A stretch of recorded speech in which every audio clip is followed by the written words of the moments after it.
Histoire de grenouille avec une canne blanche.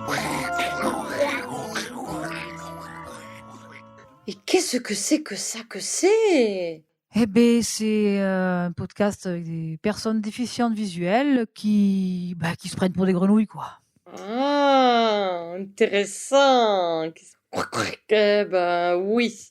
Et des grenouilles qui vont vous raconter des tas d'histoires qui donnent à réfléchir, mais qui vous feront aussi sourire. Ah oui, ça, on y tient. Hein. On y tient à ce que vous appreniez plein de choses, mais en vous amusant, quoi. Ben oui, joyeux comme une grenouille. Allez, bondissez. De quoi va-t-on parler alors? On va parler de tout ce qui nous touche, qui nous émeut, qui des fois nous attriste, mais comment on rebondit pour en rire, et puis qu'est-ce qui nous fait rire aussi. Donc, de la canne blanche, des anecdotes drôles dans la rue, au restaurant, de la vie quotidienne, comment on peut rebondir quand on est handicapé visuel, tout ce qu'on fait comme activités diverses et variées, chez nous, ailleurs.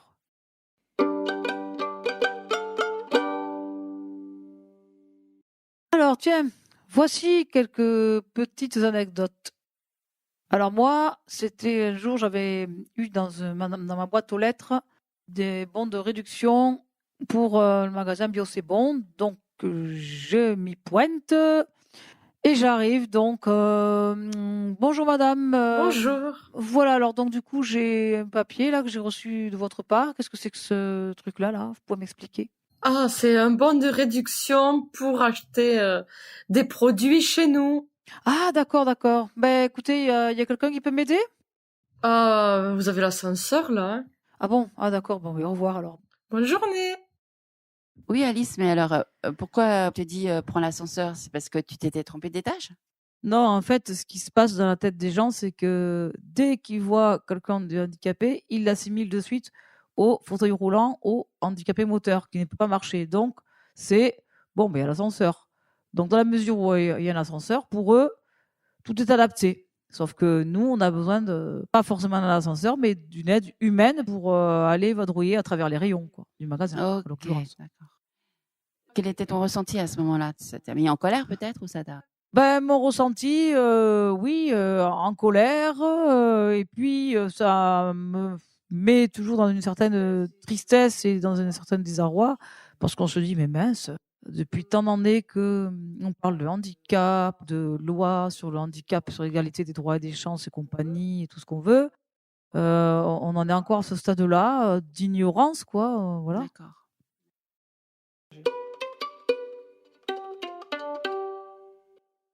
Et toi, Jessie, c'est quoi ton anecdote?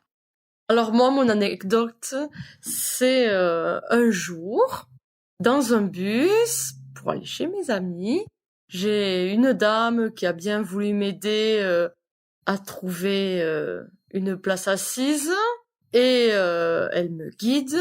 Qu'est-ce qu'elle me dit? Là. Sauf que là, c'était le sol du couloir du bus.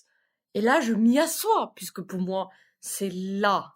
Mais non, c'est là. Ah, il faut savoir. Vous m'avez dit là.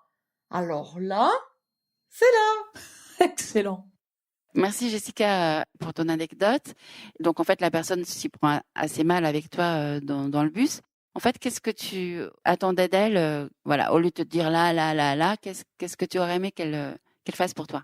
J'aurais juste aimé qu'elle ait un vocabulaire un peu plus précis, un vocabulaire de base, hein, pas besoin d'aller plus loin, hein. Elle aurait pu dire à gauche, à droite, tout droit ou derrière vous, vraiment des endroits compréhensibles tout de suite pour nous, parce que là c'est un terme vraiment générique. Il y a plusieurs possibilités là, ben, ça peut être devant nous, D'accord. derrière nous. Par vos différentes anecdotes, on voit quand même que les valides sont assez impolis en fait, ou manquent de bienveillance. Qu'est-ce que vous pourriez reprocher en général, justement, aux valides?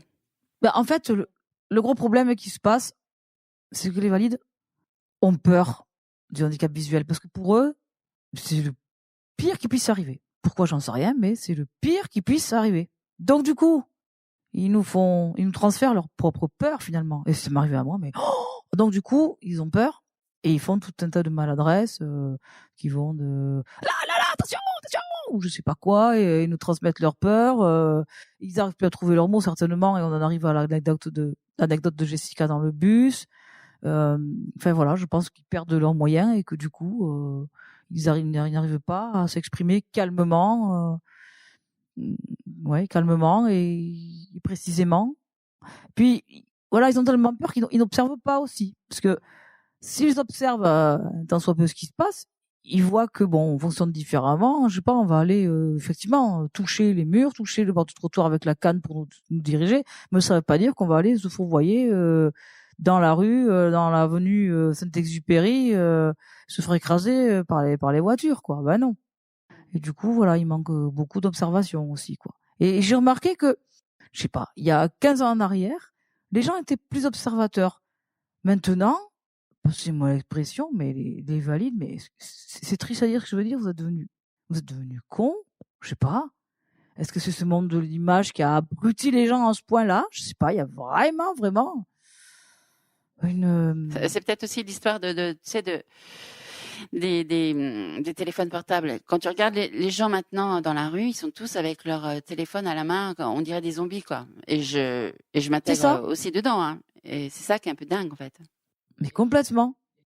Ouais. Et du coup, ce côté zombie, ça enlève aussi toute ouverture d'esprit, tout sens critique. Je crois que c'est ça, quoi. Jessica?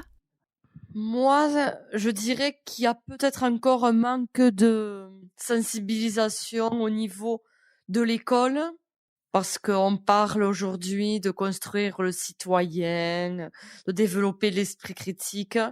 Justement, il y a de la sensibilisation au handicap en général, pas forcément au handicap visuel, mais voilà, à la différence, et faire comprendre aux jeunes d'aujourd'hui que on fonctionne différemment, comme a dit Alice.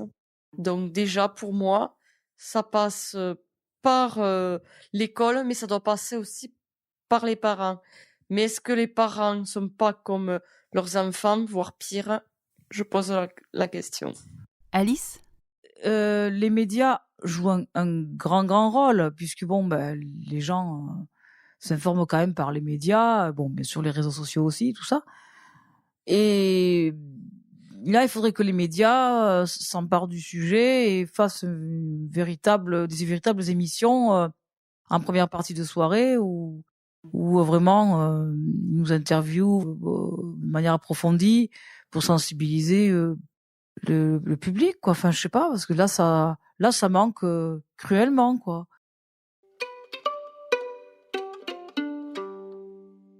Et c'est ainsi que se termine ce premier podcast de présentation. Nous vous attendons au prochain épisode. Toujours histoire de grenouille avec canne blanche, dans lequel nous présenterons plus amplement l'une et l'autre. À bientôt!